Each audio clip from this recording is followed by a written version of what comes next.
And this is Shine Studios in near Stonehenge in Wiltshire. The studio that I work with Nick Patrick, who's the producer, and we work a lot together. I do a lot of his mixing, well, nearly all his mixing, and I do my own projects here as well. My mum went to London when I was about 17 to see someone she was evacuated in the war with, her cousin, and asked me to go with her, so I did. And he happened to own Advision Studios in London, which is a very famous studio where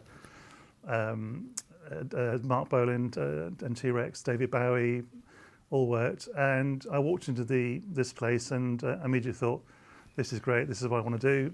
So I wrote hundreds of letters and I eventually got a job at RAC Studios, owned by Mickey Most, which had just been built.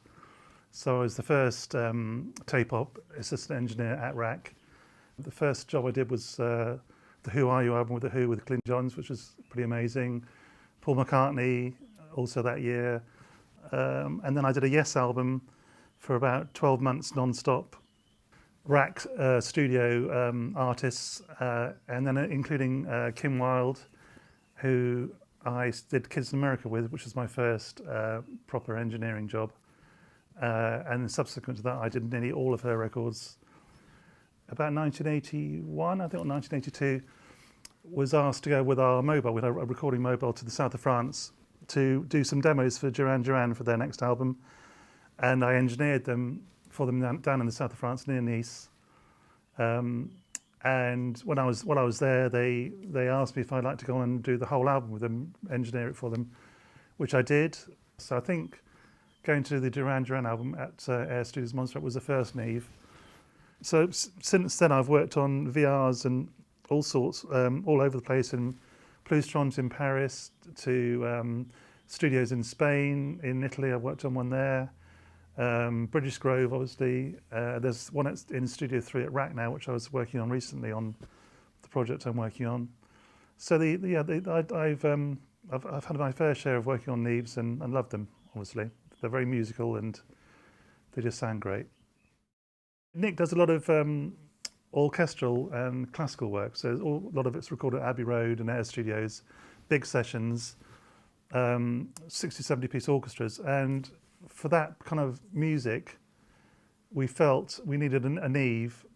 So we started looking at buying a second-hand one, and then we started looking on the website and humming and hawing. And I saw that you were doing the Genesys at the time. So I suggested to him that we go up to Burnley and have a chat and have a look at one and discuss the options with it. And what the reason we went for it was because it's got the centre section of the 88 centre section, which is great. It's obviously a top-notch, grade A console. Plus, it's got we have up to 64 channels on it. And we wanted something that basically sounded good for the classical stuff and for also all the other stuff that we do as well. And we just felt with maintenance and everything else, and it was the right way to go. And it's been fantastic, I have to say. For me, being an old school engineer, I like to have all the channel, all the outputs. I don't like to have lots of channels for all the stuff to come out, separate outputs as much as possible. And we flip between projects quite a lot. So at the moment we're working on 3 different albums.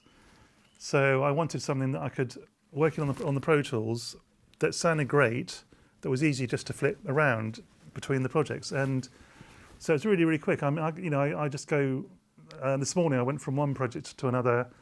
Then someone rang up and said, oh, can we have a backing track for this? So I go back to the other project, ran off a backing track.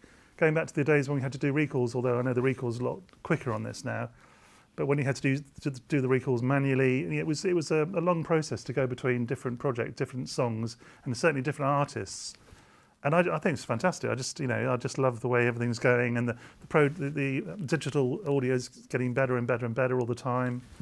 I don't have issues with working on it anymore. Whereas in the early days, I missed the tape machine and I missed the analog sound, and I think it's fun. I think it's a really fantastic period actually for music and the way you can record.